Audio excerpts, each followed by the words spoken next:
आदरणीय मेरे प्रिय दोस्तों और भक्तों, अपने कल के वीडियो में मैंने दिसंबर की वो जुल्मी रातें, जिसमें साहब श्री गुरु गोविंद सिंह साहब का पूरा परिवार युद्ध में धर्म परिवर्तन के खिलाफ और हिंदू धर्म की रक्षा के लिए उन्होंने सभी ने अपने प्राण न्यौछावर कर दिए।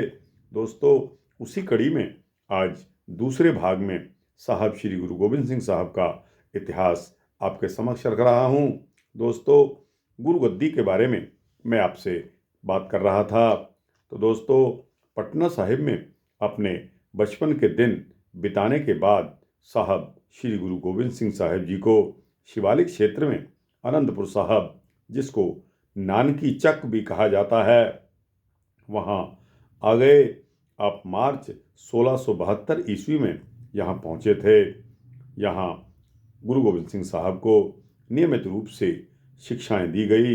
प्रसिद्ध विद्वानों की निगरानी में गुरु साहिब ने पंजाबी, फारसी, संस्कृत एवं ब्रज भाषा में निपुणता प्राप्त कर ली। शुरू से ही आपकी रुचि घुड़सवारी में और तीरंदाजी की तरफ थी। आपने उस समय के हथियारों की बाखूबी उन्होंने इनकी शिक्षा ली। जब आप 9 वर्ष की आयु में ही एक विद्वान की भांति कई भाषाएं बोल और लिख लेते थे। साथ ही आपने सैनिकों के व्यावहारिक जीवन का भी अच्छा ज्ञान प्राप्त किया। दोस्तों, साहब श्री गुरु गोविंद सिंह साहब 9 वर्ष के जब थे, तब इनके जीवन व उस कौम में भारी बदलाव आया जिसकी आपने अगुवाई करनी थी।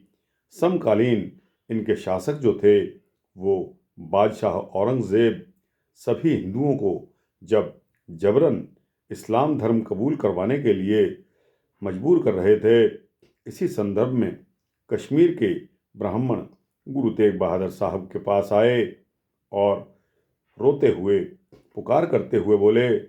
गुरु साहब ने उनके साथ हमदर्दी प्रकट की और साहब श्री गुरु गोविंद सिंह साहब के पिता यानी कि 9वें पातशाह साहिब श्री गुरु तेग बहादुर साहब उनकी बातों पर जब विचार कर रहे थे, उसी समय बालक गोविंद राय का आगमन वहाँ हुआ और उन्होंने पूछा कि पिताजी, आप किस बात पर चिंतित हैं।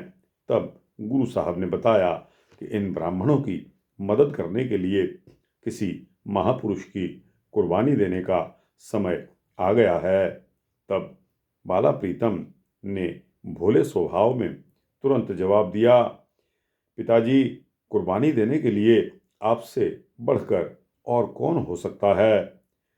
गुरु साहब ने ब्राह्मणों को तसल्ली दी और दिल्ली की तरफ कूच करने की तैयारी कर ली।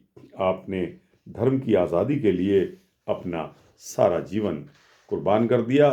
और दोस्तों, अपना जीवन ही कुर्बान नहीं किया, आपने फैसला कर लिया और अपने 5 सिखों को साथ लेकर औरंगज़ेब ने गुरु साहब पर इस्लाम धर्म कबूल करने के लिए बहुत तरह तरह के ढंग से लेकिन वह सफल नहीं हुए। गुरु साहिब का इस विचार पर दृढ़ निश्चय था कि वे हर व्यक्ति को अपने ढंग से अपने धर्म की पालना करने की आज़ादी होनी चाहिए। दोस्तों, जैसा कि हमारा संविधान आज भी कहता है कि हर व्यक्ति को अपने धर्म की पालना करने की आज़ादी है और औरंगज़ेब की सभी हिंदुओं को इस्लाम में तब्दील करने की धार्मिक नीति इस आज़ादी के लिए एक बहुत बड़ा खतरा थी। दोस्तों, जब गुरु साहिब को यह पक्का भरोसा हो गया कि इन हालातों में शहादत तो देनी ही पड़ेगी, लाजमी है, तो उन्होंने कुछ वस्तुएं मंगवाई और दूर बैठे अपने साहिबजादे को आशीर्वाद दिया।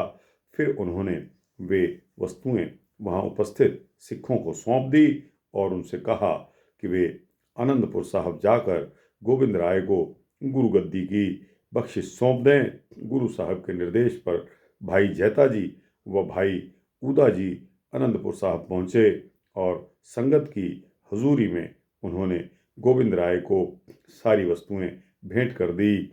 अब आप सिखों के गुरु बन गए।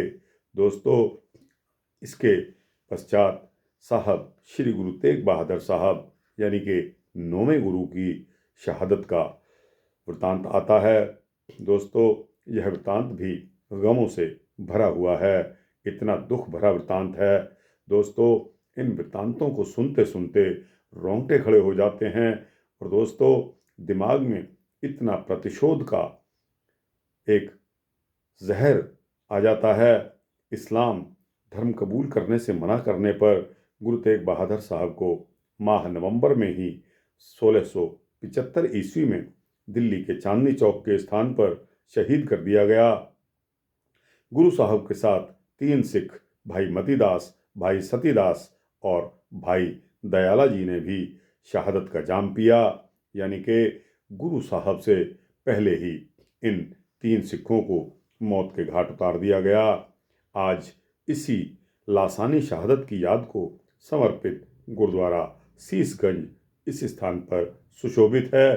दोस्तों, लाल किला के सामने चांदनी चौक दिल्ली में जब कभी आपका आगमन हो तो मेरा आपसे निवेदन है कि आप गुरुद्वारा शीशगंज दर्शन जरूर करें। वहाँ आपको लंगर का प्रबंध भी मिलेगा, आप खाना खा सकते हैं।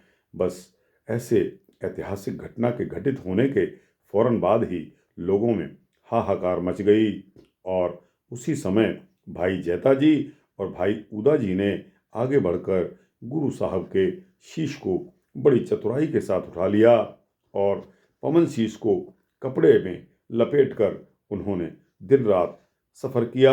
राह में गुरु घर के श्रद्धालुओं के घर उन्होंने विश्राम किया और अंत में आनंदपुर साहब के करीब कीरतपुर साहब जा पहुँचे।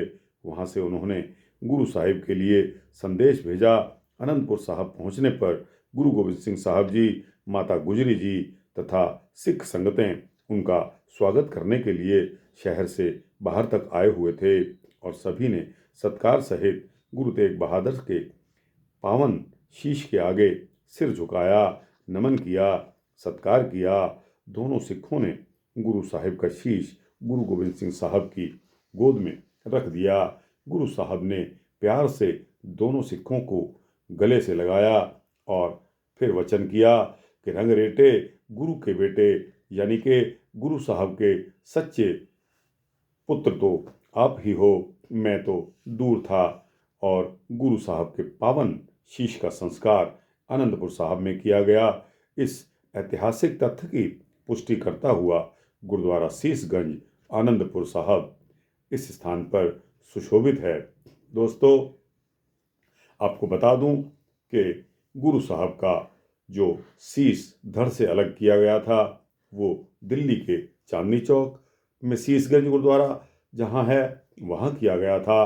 और दोस्तों, उस शीश को भाई जैता जी आनंदपुर साहब ले गए तो वहां पर भी शीशगंज गुरुद्वारा जहां गुरु साहब के शीश का संस्कार किया गया, अंतिम संस्कार किया गया, वहां भी आनंदपुर साहब में गुरुद्वारा शीशगंज शोभायमान है।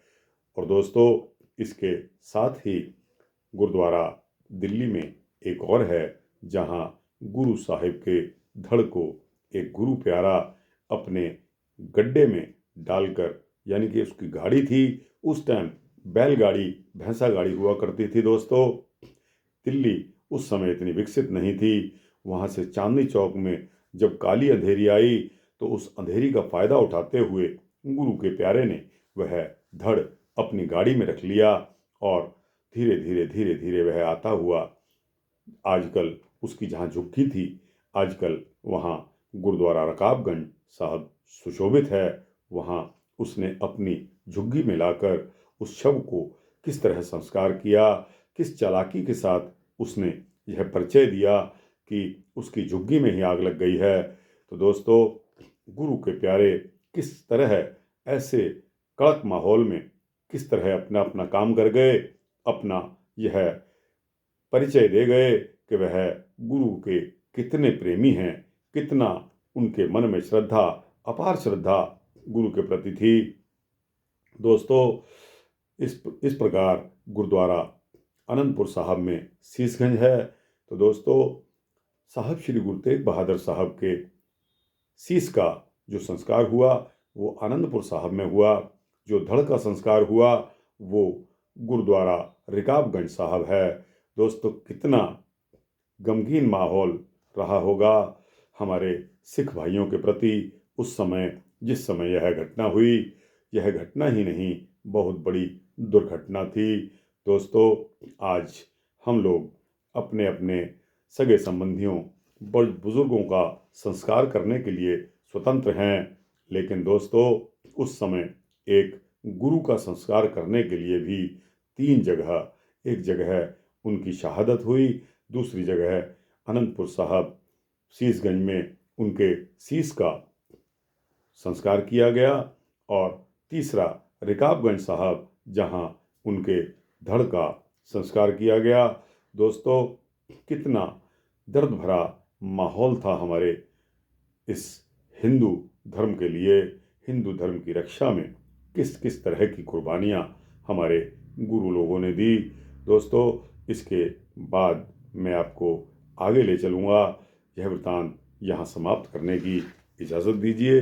वाहिगुरु जी का खालसा, वाहिगुरु जी की फतेह।